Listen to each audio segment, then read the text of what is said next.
Okay, so now we're going to do another example of how to solve systems of differential equations with defective matrices.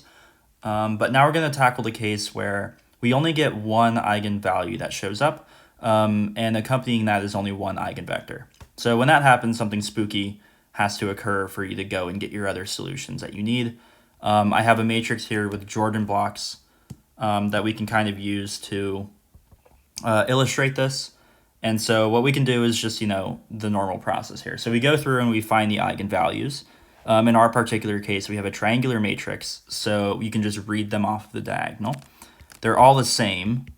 So I have an algebraic multiplicity of 3 and an eigenvalue of 4.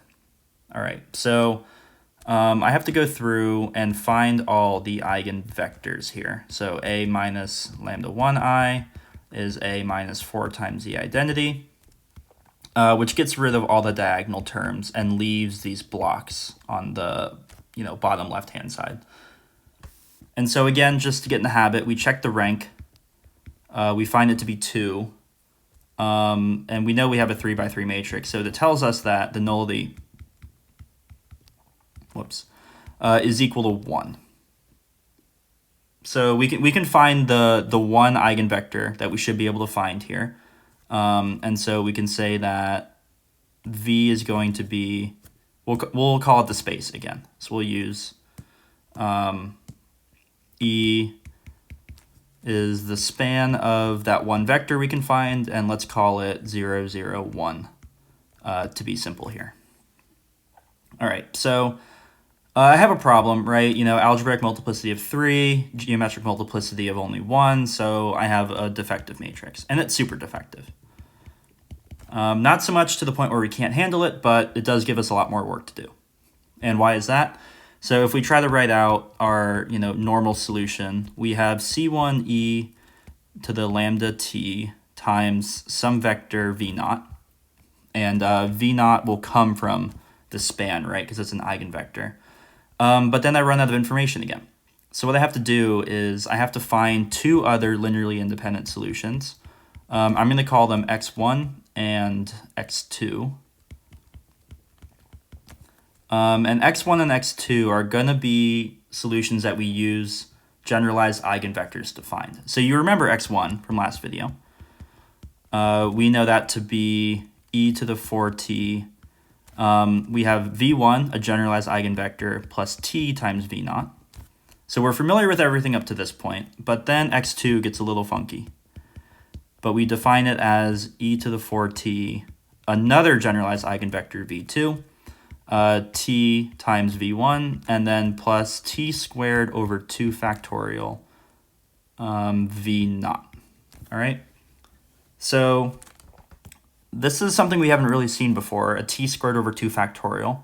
But if you look at the other components, you have a 1 here, a t here, and then this t squared over 2 factorial. And you've really only seen factorials when it comes to Taylor series and Maclaurin series. So what we're actually doing here, and it seems a bit weird, but we're actually kind of Taylor expanding e to the t to find these coefficients out front.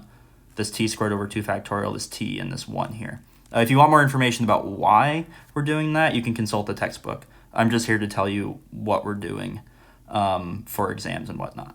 All right, so the problem we saw last time was that we had a very specific way we needed to find V1 and consequently find V naught. So we're going to be doing the same thing today, but just on steroids a little bit. All right, so if you remember from last video, we had some stuff going on with V naught. We said it was, an actual eigenvector of A. So by definition, it satisfies this equation here. We also said some stuff about V1. We said that it's a generalized eigenvector. So it satisfies this equation here. And then we also gave it the constraint that it cannot already be an existing eigenvector here. So it can't live in the same eigenspace as V naught. All right, that's just what that means. And that ensures that we get more linear independence out of our solutions that we need. And so what we need to do, all of this looks familiar so far, and we used V1 to find V naught. But since we have this mysterious V2 popping up, we need to do something again. So what we do is we actually cube this to find v2. All right, so v2 is an eigenvector of a minus lambda I, the whole thing cubed. And then again, we constrain ourselves so that v2 does not live in the same eigenspace as v1. So again, we're getting this linear independence out of this. And this is kind of the idea, right? And then once we find v2, so we're going to go ahead and find v2 first. Once we find v2, we're able to define v1 and v0 in terms of v2. So what I'm saying here then is v1 is going to be equal to something, v0 is going to be equal to something, and they're going to relate in this particular way to v2. So v1 is going to be this relation here, and then it's a little weird to think of it backwards like this, but we're actually going to square it and then multiply it by v2 to find v0. Okay, so this is kind of like a weird recursive way of finding these generalized eigenvectors and eventually working your way back to v0. But, you know, we kind of work this way by increasing the powers to find v1, v2, and blah, blah, blah if you need more. And then we work backwards this way to find v1 and then v2, or v0, sorry. All right, so using this process, we should be able to find x1 and x2, which will give us our whole solution here. So the tricky thing is really not messing up these calculations. So this a minus lambda I squared, you know, you have to multiply a 3x3 matrix by itself. That can get computationally difficult. And then same thing, you know, doing that even a third time can be pretty difficult. So that's my opinion on what's the hardest part of this process here. So luckily, when you'll be taking exams and stuff, you can you'll have ample time to check your work and stuff. So hopefully it won't be too difficult from here on out. But anyway, our first step then, as we said, is to find v2. So to do that, I take a minus lambda I, and then I cube it. And this is the same as this Jordan block matrix here cubed. And if you're familiar with Jordan block properties, you can figure this out pretty easily. But if not, if you actually work it out, it comes out to the 0 matrix here. And again, what I'm trying to do is I'm trying to find a vector here, v2, such that when I multiply it by a minus lambda I cubed, I get 0. So I'm essentially solving v2 is equal to 0. But at this point, v2 can be anything, right? I can pick v2 to be literally any vector, because if I stick it in here, the zeros in this matrix make it all go to 0. So that's not too helpful for me right now, but what I need to do then is consult this other constraint we have. I need to make sure that when I plug it in, or when I multiply it by a minus lambda I squared, I don't get 0. So a minus lambda I squared is this matrix here. We have a 1 in the bottom left-hand corner. And then I need to make sure that when I multiply that by v2, I don't get 0. And there's only really one option here that I can multiply to get a non-zero vector here. So I have to make v2 in the span of 1, 0, 0. But I can just pick v2 to be any vector, so I'm going to call it 1, 0, 0. That's going to work out for me best. All right. So I found v2. It satisfies both of these conditions here. It does get sent to 0 here, does not get sent to 0 here. And then I can start going here now to find v1 and v0.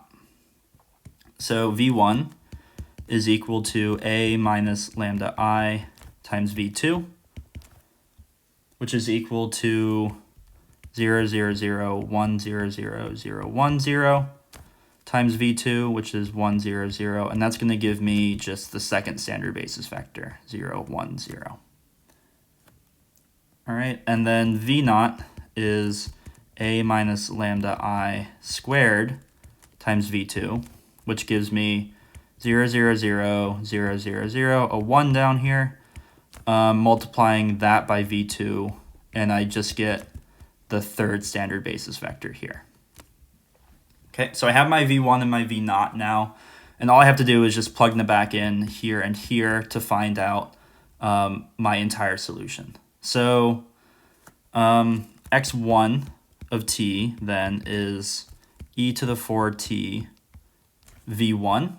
So I have 0, 1, 0, plus t times v naught, 0, 0, 1, which equals e to the 4t. Then I can just distribute everything and combine it, and I get 0, 1 t. X2 of t is a little more complicated, right? So I have e to the 4t. I have v2, which we found to be 1, 0, 0. I have plus t times v1, which is 0, 1, 0. And then t squared over 2 factorial v naught, which was 0, 0, 1. And if you combine all of that together, you get e to the 4t, 1t, and t squared over 2. So then if we go all the way back up here, we said that this was our final solution here. So I have x of t is equal to c1 e to the 4t times v naught, which was 0, 0, 1, plus c2 e to the 4t 0, 1t, because that's x1, and then plus c3 e to the 4t x2, which was 1, 2, or 1t, and t squared over 2. And you're welcome to combine all of this together. But this is your general solution to the system of differential equations here. And just like in the last case when we had this t here ensuring linear independence, we now have this additional t squared term, which ensures linear independence as well. So yeah, this is the case where you have one eigenvalue with only one eigenvector.